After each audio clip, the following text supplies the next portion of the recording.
नमस्कार, आपके साथ मैं हूं आदित्य कुमार। बिहार में विधानसभा चुनाव का ऐलान अब कभी भी हो सकता है, क्योंकि नीतीश कुमार चाहते हैं कि चुनाव समय से पहले करा लिए जाएं। वैसे तो बिहार में विधानसभा का चुनाव नवंबर 2025 में होना है, लेकिन नीतीश कुमार ऐसी सरकार नहीं चलाना चाहते जिसमें जेडीयू की हैसियत बी टीम जैसी दिखाई दे। विधानसभा में जेडीयू तीसरे नंबर की पार्टी है और नीतीश चाहते हैं कि अगर जेडीयू एक नंबर की पार्टी ना बने तो कम से कम एक दूसरे नंबर की पार्टी तो हो। इसलिए वो समय से पहले विधानसभा भंग कराने की तैयारी में है। लेकिन नीतीश कुमार का प्लान फेल होता दिखाई दे रहा है, क्योंकि पहला तो बीजेपी उन्हें समय से पहले विधानसभा भंग करने की मंजूरी नहीं दे रही है। गठबंधन सरकार है, इसलिए इतना बड़ा फैसला नीतीश कुमार अकेले नहीं ले सकते हैं। और दूसरा, बीजेपी के अंदर से सीएम पद को लेकर भी मांग उठ गई है। दरअसल बिहार के डिप्टी सीएम और बीजेपी नेता सम्राट चौधरी ने 5 देश रत्न मार्ग पर बने सरकारी आवास में गृह प्रवेश किया। इस बंगले को लेकर कई तरह की चर्चाएं हैं। 2015 से अब तक इसमें रहने वाला कोई भी डिप्टी सीएम अपना कार्यकाल पूरा नहीं कर पाया है।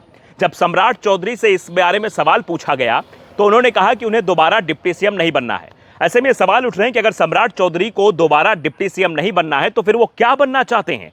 साफ है, नजर सीएम की कुर्सी पर है। और सबसे बड़ी बात तो यह कि जब सम्राट चौधरी के ये बयान आ रहा था, उस समय नीतीश कुमार सम्राट चौधरी के साथ ही खड़े हुए थे और उनके चेहरे का रंग बता रहा था कि सम्राट चौधरी जो कुछ कह रहे हैं वो संभव नहीं है। कम से कम उनके रहते तो सीएम पद किसी और के पास जाएगा ही नहीं। ऐसे में सम्राट चौधरी का बयान कि उन्हें अगली बार सीएम नहीं बनना है, बहुत कुछ इशारे कर रहा है। चर्चा है कि बीजेपी नीतीश कुमार से दूरी बनाने की कोशिश कर रही है और इसलिए वो चुनाव समय पर ही कराने पर अड़ी हुई है, जिससे चुनाव की तैयारियों में पूरा 1 साल मिल जाए। पार्टी इस समय सदस्यता अभियान चला रही है, जो बिल्कुल अंतिम चरण में है। सदस्यता अभियान के सहारे घर घर पहुंचा जा रहा है, पार्टी को मजबूत किया जा रहा है। यानी चुनाव की तैयारी के मोड में बीजेपी आ चुकी है। लेकिन नीतीश कुमार को इस बात का एहसास नहीं है कि उनके साथ बड़ा खेल करने की तैयारी भी बीजेपी कर रही है। दरअसल बीजेपी अब बिहार में जेडीयू का जूनियर पार्टनर बनने को तैयार नहीं है।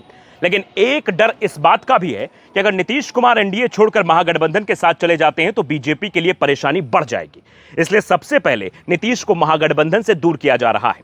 आरजेडी को तभी तक नीतीश की जरूरत है जब तक कि विधानसभा चुनाव का ऐलान नहीं हो जाता।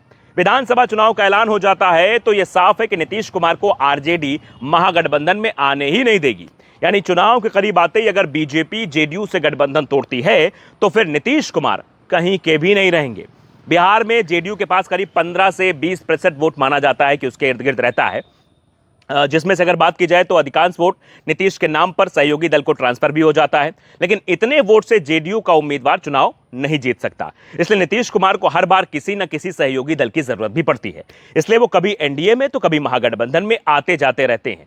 लेकिन अब जिस तरह से नीतीश के खिलाफ बीजेपी ने रणनीति तैयार की है, उससे जेडीयू बहुत परेशान दिखाई दे रही है। संकेत साफ है कि 2025 का बिहार विधानसभा चुनाव बीजेपी और आरजेडी के बीच हो सकता है।